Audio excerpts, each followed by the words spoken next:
Jesus Christ. To those who are Catholic, pwede po tayong sign of the cross, and for those who are not, we may bow down our heads and close our eyes. Amen. Hallelujah. Lord. Amen. Hallelujah. Yes, so God, truly, O Lord, that you are the reason of this season. We acknowledge your presence, O Lord, sa buhay ng bawat isa. Maraming salamat dahil po mula sa umaga, sa pagising po namin hanggang sa mga oras ito, Panginoon, ay lagi niyo po kami ginagabayan.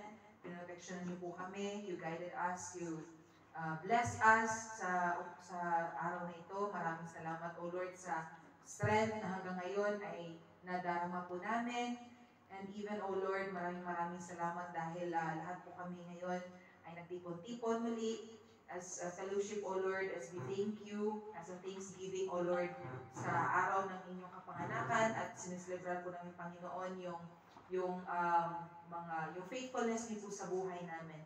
Lord, we acknowledge, O Lord, that apart from you, we are nothing. So Lord, sa gabing ito, hayaan niyo po, Panginoong Diyos, na kayo po ay magalak, maparangalan at mapasalamatan sa aming gagawing fellowship or Christmas celebration sa gabing ito. Salamat sa buhay ng bawat isa, at maging Panginoon yung dating pa, O Lord, ay guide them sa kanilang mga footsteps patungo dito, and protect them always.